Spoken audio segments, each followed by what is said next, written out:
এটা তদন্ত হচ্ছে, বিচারাধীন বিষয়।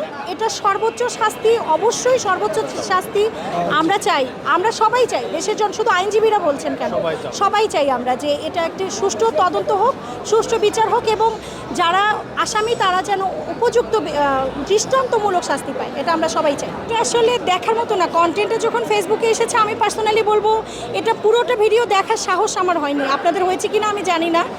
আমি তাদের বাচ্চাগুলোর, আমি যখন দেখলাম বাচ্চাগুলো ইন্টারভিউ দিচ্ছে, আমি আসলে এটা আমি কোনোভাবে এটা এক্সপ্লেন করতে পারবো না। এটা মনে হয় না ভাষায় প্রকাশ করার মতো কোনো ঘটনা হয়েছে।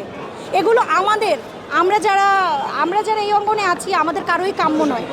আমরা কখনোই চাই না প্রত্যেক তদন্ত এবং বিচার হওয়া উচিত, এটা কোনোভাবেই আমাদের কাম্য নয়। আমি বারবারই আপনাদেরকে বলছি, আপনারা সোহাগের কথাই যদি বারবার বলছেন, এক একটা ঘটনা হচ্ছে, আমাদের একটা ঘটনাকে ছাপিয়ে আর একটা ঘটনা হচ্ছে, একটা ঘটনাও কোনোটার চেয়ে কম নয়।